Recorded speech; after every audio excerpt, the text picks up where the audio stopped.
Okey.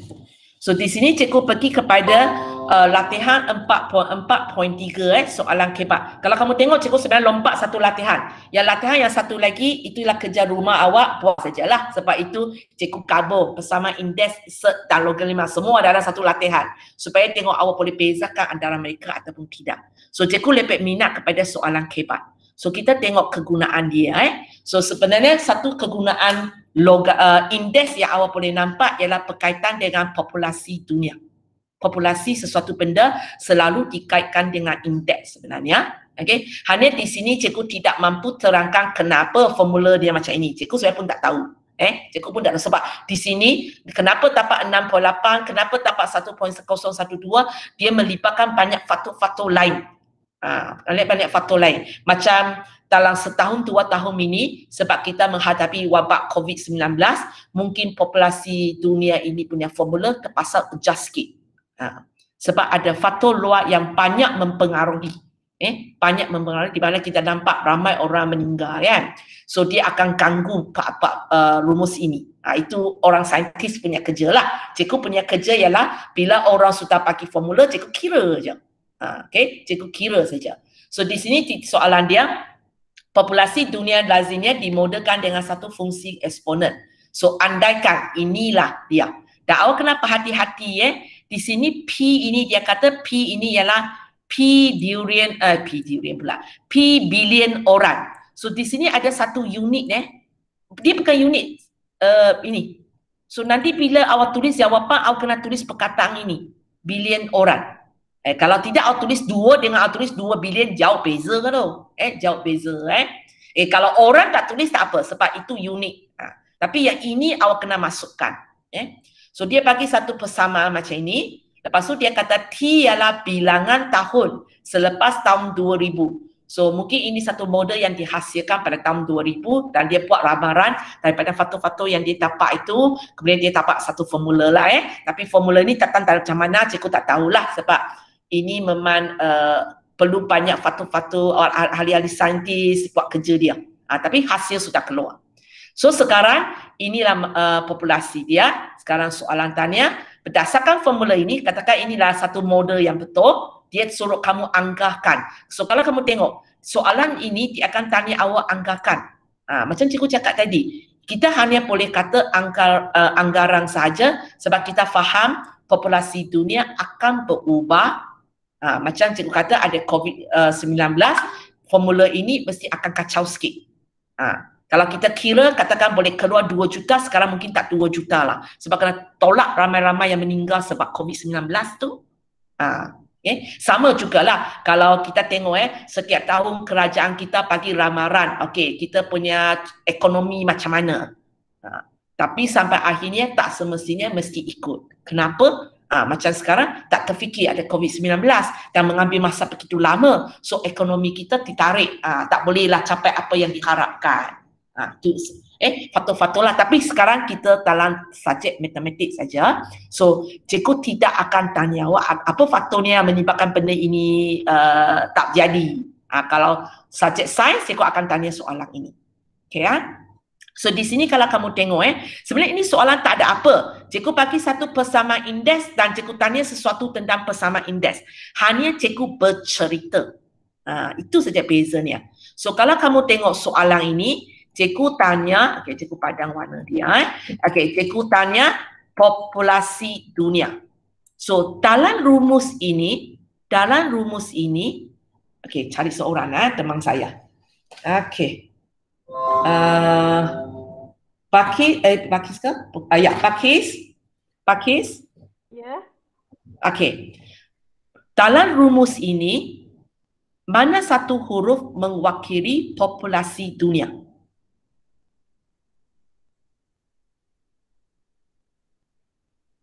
Tahu? P. Tapi kamu pun kena ingat nanti tulis jawapan itu kena ada bilion di belakang lepas tu maklumat kedua, cikgu kata pada tahun 2000.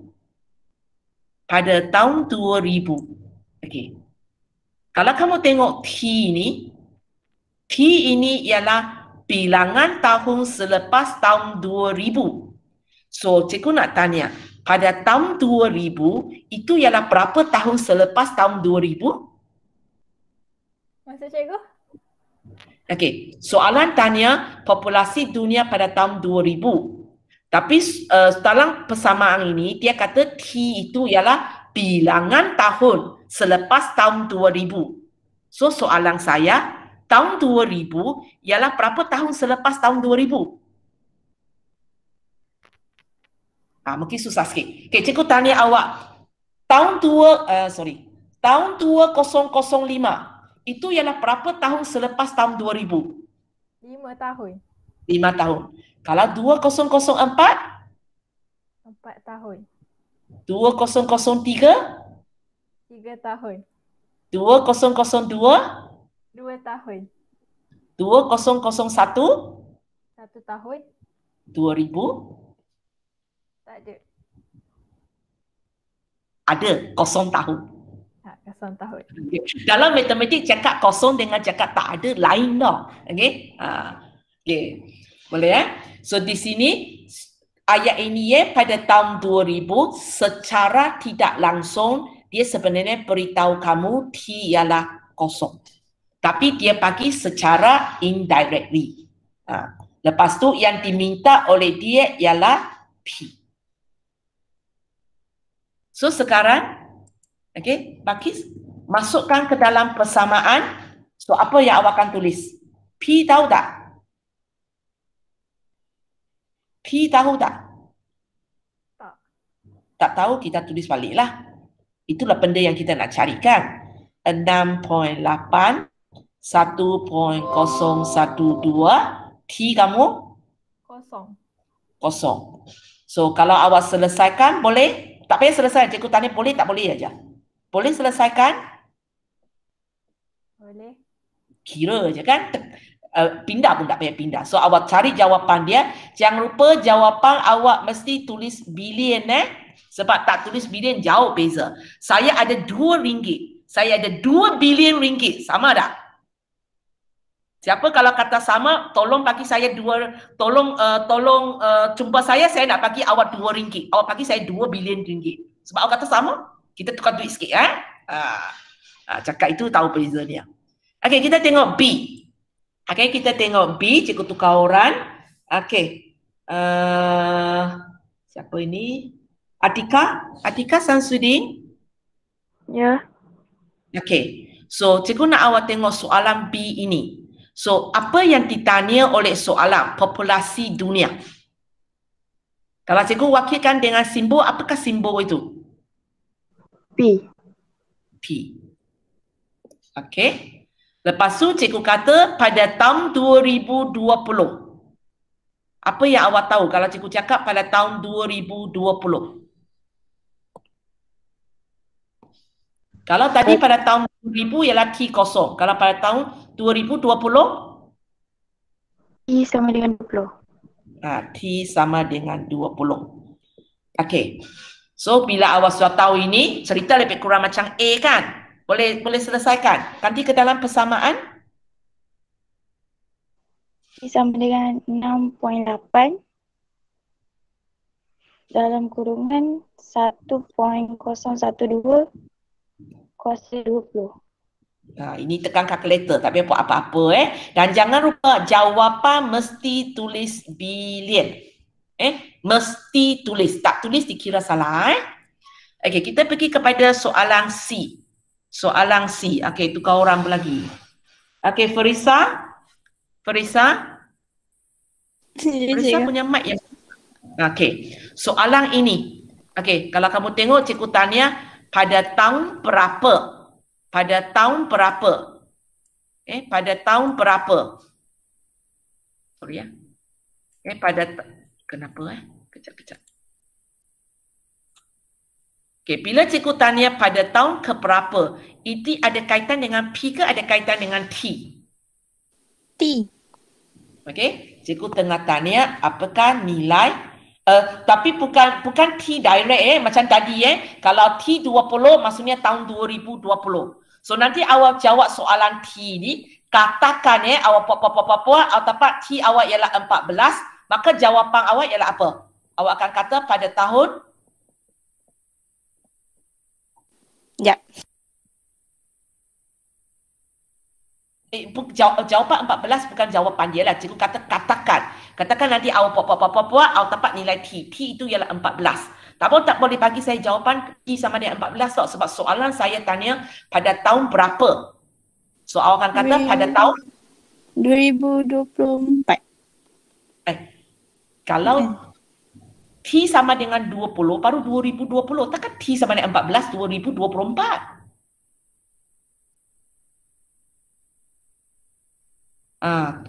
Okey, mula. Kalau T sama dengan 1, itu tahun bila?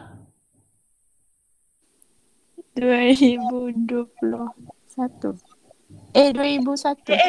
Tengok balik soalan asal ini. T ialah bilangan tahun selepas tahun 2000. 2001. 2001. Kalau 2? 2002. Kalau 14? 2000. Ya.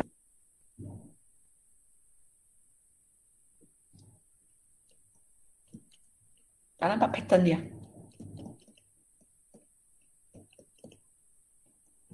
Berapa?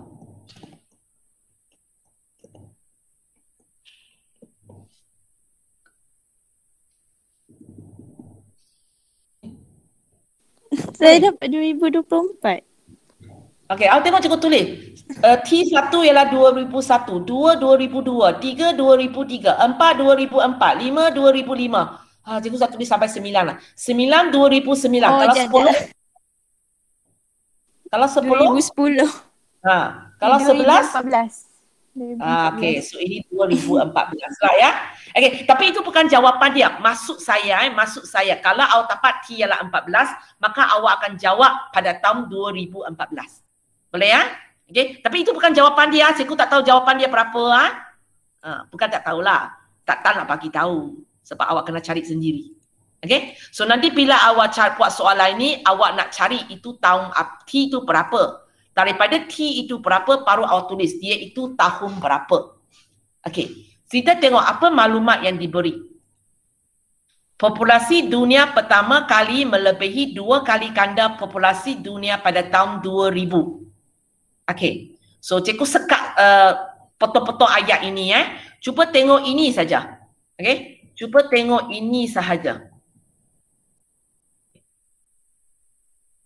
Populasi dunia pada tahun 2000. Cikgu rasa tadi kita ada jawapan kan? Populasi dunia pada tahun 2000. So, boleh tak awak tahu ini, cikgu kena tunjuk. Populasi dunia pada tahun 2000 ialah jawapan A awak. Atika boleh faham? Atika kan cikgu tanya, saya pun tak ingat cikgu panggil siapa sudah. Ferisa. Ferisa, sorry. Okey, Ferisa. Populasi dunia pada tahun 2000 ialah jawapan A. Setuju? Tak. Ini? Ayat ini aja. Jangan tengok ayat penuh sebab ayat penuh opening sikit. Kita sekerat-sekerat tengok. Populasi dunia pada tahun 2000. Kalau kamu tengok A, tanya apa? Populasi dunia pada tahun 2000. Sama. Itu maksudnya, sepatutnya jawapan inilah dialah. Boleh? Boleh? Okey. Sekarang cikgu tambah lagi sikit. Okey, katakan ini bukan jawapan yang betul. Bukan jawapan yang betul. Katakan jawapan ini ialah 3. Maka sini ialah 3 bilion. 3 bilion ada berapa kosong di belakang tapi kita boleh tak tulis. Kita tulis 3 bilion saja sebab atas itu pun ada populasi. Okey. Sini. Kalau 2 kali ganda maksudnya apa? Kali 2. Kali 2. So kita ambil jawapan ini, kita kali 2. Okey, tambah lagi. Melebihi maksudnya? Dia lebih daripada 2 kali 3.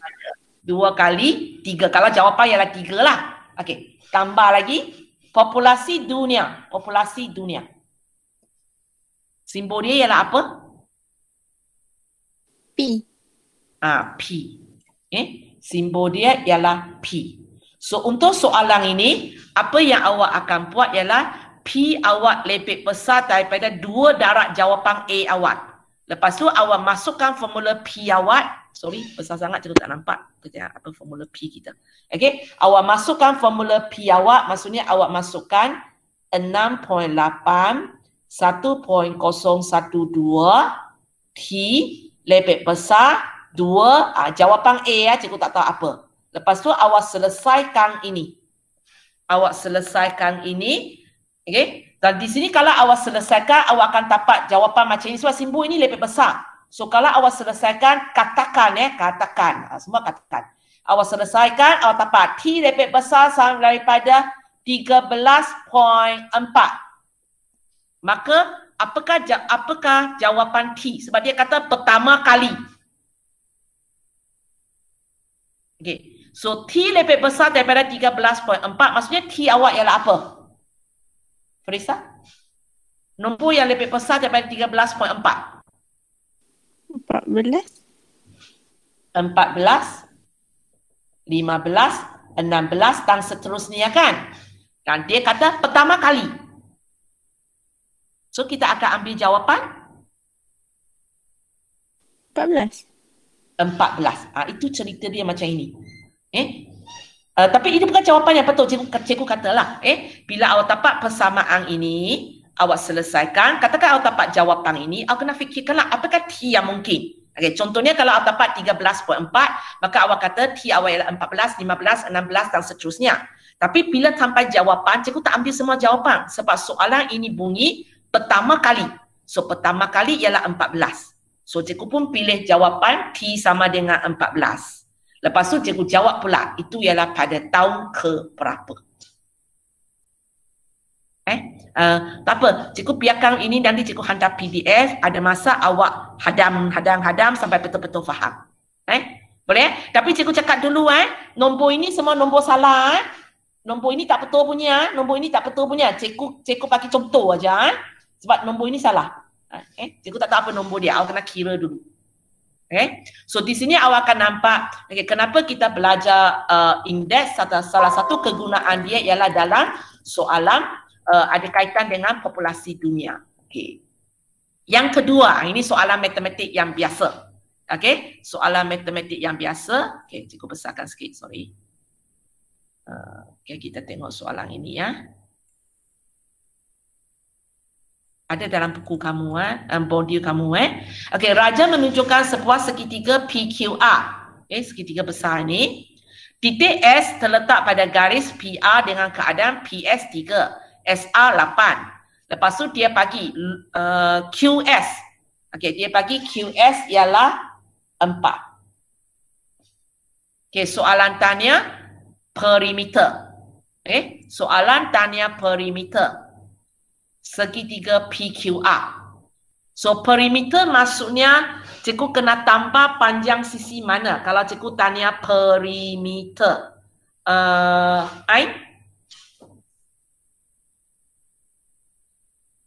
Kalau soalan tanya perimeter segitiga PQR, maksudnya cikgu kena cari panjang mana?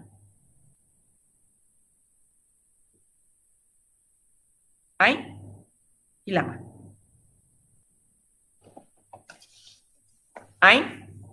Hilang. Sampai mana? Siapa yang belum panggil? Ini siapa ni? Hazwani? Hazwani? Ya. Kalau soalan nak perimeter segitiga, maksudnya cikgu kena cari panjang apa? Yang dipanggil sebagai sorry? PQ. PQ. Ada lagi?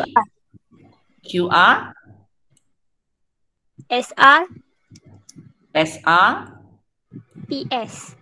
PS. So maksudnya sekarang kita perlu tambah 4 sisi inilah. Kalau cara Ain cakap, cikgu akan kata tambah 4 sisi lah sebab dia sebut ini secara perasingan. Kalau dia sebut PR, maka kita tambah 3 sisi. Sesuka hati awak, serupa aja. So macam mana nak cari PQ? Azwani tahu tak macam mana nak cari PQ? Guna teorem Pythagoras. Kita gunakan teorem Pythagoras. Ataupun ini satu segitiga yang awak biasa. Kalau 3, 4 ini Tak biasa, Lima. tak apa. 5, okey. Kalau tak biasa, awak pakailah ya 3 kuasa 2 tambah 4 kuasa 2, punca kuasa 2, awak boleh dapat 5. Okey, so QR pun sama, awak gunakan teorem Pythagoras. Okey, hanya di sini awak tengok dia minta awak bagi jawapan dalam bentuk set. Kalau tak silap saya, jawapan ini kalau awak kira awak akan dapat nombor perpuluhan. Dia tak nak jawapan dalam nombor perpuluhan, dia nak awak biarkan jawapan ini dalam set. Lepas tu awak tambah 3 ini, kemudian ringkaskan. Cuba buat sendiri ya. Okey, itu kegunaan dia. Sekarang kita pergi kepada kegunaan ketiga. Okey. Pantau ringkas. Kamu belajar fizik ada kan? Hanya tak tahu sempat nak buat eksperimen ini. Okay? Diberi T sama dengan ini. So ada formula ini. Mungkin dalam fizik awak belajarlah kenapa 10, kenapa 2, kenapa itu. Tapi cikgu tak tahu. Cikgu tak tahu. Okay? Kalau tak silap saya 10 ni ada kaitan dengan graviti ke apa ke. Cikgu sudah lama tak belajar fizik. Okay? Okay. Tapi cikgu tahu dalam soalan ini dia beritahu saya T ialah tempoh ayunan pantul dalam saat. Kemudian T ini ialah tempoh ayunan pantul dalam saat. Lepas tu dia cakap dengan saya M ini ialah jisim bagi pantul dalam kg. Okey, kita tengok soalan 3A. Soalan 3A. Okey, Ilya, soalan 3A. Okey. Ya. Apa yang ditanya oleh soalan? Cari tempoh ayunan pantul. Kalau cikgu wakilkan dengan simbol T. Okey. Cikgu sebenarnya tanya apakah T? Dan apakah maklumat yang cikgu bagi? Apa itu 0.5? Jisim. 0.5 itu ialah jisim. Simbol matematik dia dalam soalan ini? M. Okey, boleh? So soalan ini sebenarnya tanya apakah nilai T bila M kamu sama dengan 0.5? So kamu ganti ke dalam persamaan yang cikgu bagi ini, awak boleh dapat jawapan. Macam mana nak selesai? Itu kerja awak sendiri ya. Cikgu bagi tips saja. Okey, soalan 3B. Soalan 3B. Okey. Sudah semua orang kena panggil. Kejap, cikgu ambil kehadiran kejap. Sudah ramai masuk kan? Kalau tidak itu saja orang cikgu panggil. Okey, kejap. Okey, kamu baca duluan. Kalau sudah habis baca soalan 3, baca soalan 4 kejap. Cikgu ambil kehadiran kejap. Oh, Izzat belum panggil ya. Tak apa, cikgu panggil. Kamu gunakan masa baca soalan duluan. Misalnya, tiga sudah ada ni.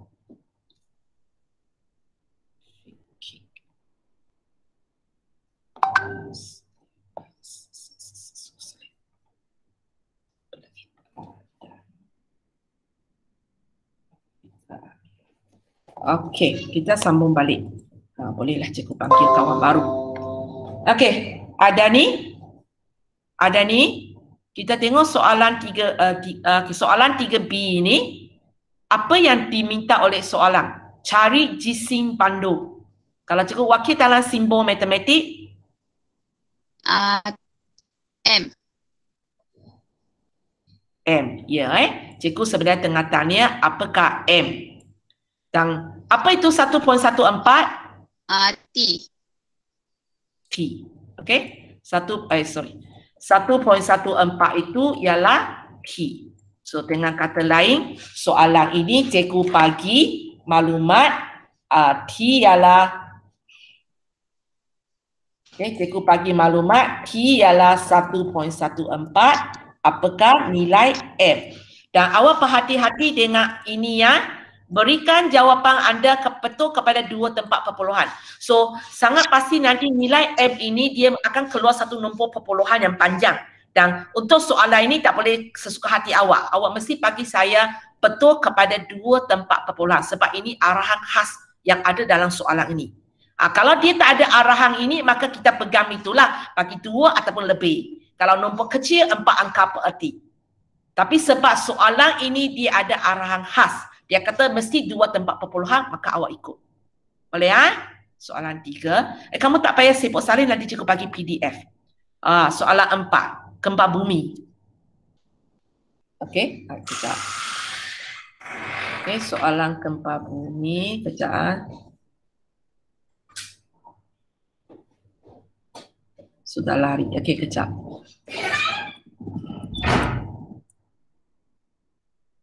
Okey.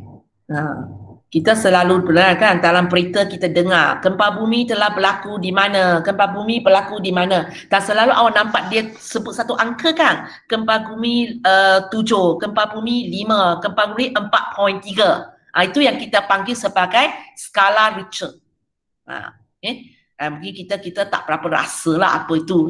Tapi kalau awak pernah tengok dalam berita, bila setiap kali gempa bumi berlaku, dalam berita itu takkan cakap, okey, satu gempa bumi yang besar sudah berlaku. Dia mesti sebut satu gempa bumi 4.5, satu gempa bumi 5.2. Lepas tu dia akan bagi kita laporan lah berapa orang cedera, berapa harta telah dirosakkan. Tapi dia mesti ada satu skala. Kenapa kita ada satu skala macam ini? Cikgu selalu kata, orang Malaysia macam kita ini bernasib sangat baik. Malaysia sekarang taklah. Kalau dulu kita memang bebas daripada gempa bumi kan. Tapi 2-3 tahun sebelum ini Sabah sudah mengalami gempa bumi. So kita sudah tak selamat macam dulu. Tapi untuk orang Setiawang lah. Orang Setiawang lah. Bila kita kata gempa bumi, nasib baik. Kamu lahir tahun 2008 betul? 2005. 2005. Kamu lahir 2005. Oh, awak tak sempat. Tahun 2004 ada satu gempa bumi yang besar sampai kita semenanjung pun terasa. Kalau kamu ingat itu tsunami, hampir banyak ramai orang meninggal itu. Okay. Apa yang berlaku di sini saya nak cakap. Di Malaysia kita jarang ada gempa bumi. So kalau kita hari ini tiba-tiba rasa meja kita goncang sikit, lampu kita goyang sikit, besok semua orang tengah cerita. Sebenarnya rasa dah kita ini ada meja kita goncang, kita pusing sikit. Sebenarnya kalau macam ini, kalau ini berada di Taiwan ke, ada di Jepun, mereka tak ada perasaan punya. Mereka tak ada perasaan punya. Cikgu perpeluan. Sekali cikgu melancong di Taiwan. Hari itu, pagi itu, kami nak petolak lah. Nak petolak tengah kemas dalam bilik kami. Cikgu ingat lagi cikgu duduk atas katil itu. Tiba-tiba katil cikgu goncang. Cikgu kata apa jadi dia katil cikgu goncang? Apa berlaku kepada bilik sebelah? Okey. Tapi mana tahu bila saya turun ke bawah, satu tour kami. Kamu tadi rasa ke meja goncang? Kamu rasa ke tadi katil bergoncang? Rupanya gempa bumi telah berlaku di Taiwan. Tapi kalau kamu tengok orang Malaysia saja cakap. Orang tempatan di situ diam saja, tak ada perasaan. Kenapa? Sebab bagi mereka ini satu benda kecil. Okay? Satu benda yang kecil, goncang sikit aja. Skala dia mungkin baru satu saja. So bagi mereka tak ada perasaan. So itu sebabnya kalau kamu tengok orang saintifik bila berlaku gempa bumi, dia tidak akan sebut satu gempa bumi yang besar berlaku. Sebab tarifan gempa bumi besar. Orang Malaysia goncang sikit sudah besar. Orang Jepun kalau lagi bangunan mungkin tak runtuh, mungkin tidak cakap besar. Okay? Sebab besar sikit sangat subjektif. So itu sebabnya orang saintifik telah wakilkan gempa bumi dengan satu skala yang dipanggil sebagai skala Richter. Dan skala Richter punya formula ialah ini. Ini cerita benar. Cerita benar. Rupanya kita belajar logaritma ada kaitan dengan gempa bumi. Okay? So di sini kalau kamu tengok ini memang benda benar. Kalau kamu tengok skala Richter ditarifkan untuk macam cikgu katalah untuk tahu gempa bumi dan itu formula dia dan dalam formulanya yang M inilah yang kita sebutlah skala dia berapa. I itu ialah kekuatan gempa bumi, S itu ialah kekuatan gempa bumi piawai. Kamu jangan tanya cikgu macam mana ukur kekuatan gempa bumi. Ini orang saintifik punya kerja. Cikgu punya kerja ialah orang saintifik bagi saya, inilah kekuatan dia. Maka saya boleh kira, gempa bumi ini skala berapa. Tapi cikgu tidak tahu macam mana mereka dapat kekuatan ini. Kecuali orang saintis itu bagi saya formula kekuatan gempa bumi ini. Okey So sekarang kamu tengok cerita dia. Okey, cikgu tidak akan terangkan lebih lanjut tentang soalan ini. Cikgu akan sambung besok sebab ini banyak benda nak cerita. Hanya bagi awak tengok dulu. Okay. Pada awal tahun, satu gempa bumi telah berlaku di bandar X. dan catat magnitude 7.5. Maksudnya gempa bumi 7.5 telah berlaku. Okey. Nanti bila sampai A, akan tengok. Cikgu tanya soalan. Pada pertengahan tahun, satu lagi gempa bumi telah berlaku dengan kekuatan dia ialah 5 kali ganda. Okey, cikgu tanya apakah magnitude gempa bumi tersebut? Siapa kalau peminat boleh cuba buat, besok cikgu akan terangkan sikit sebab soalan ini rumit sikit. Tapi siapa peminat, macam Ilya selalu suka buat lebih kan, boleh cuba buat dulu. Okey. B, pada hujung tahun, satu lagi gempa bumi, catat magnitude dia 6.8. Soalan tanya, kekuatan gempa bumi 6.8 itu banding dengan awal tahun iaitu 7.5. Okey, macam mana perbezaan dia? Kalau kamu tengok kalau berita kita keluar gempa bumi 4 poin lebih, biasanya awak nampak dia tidak membawa kerosakan yang sangat besar.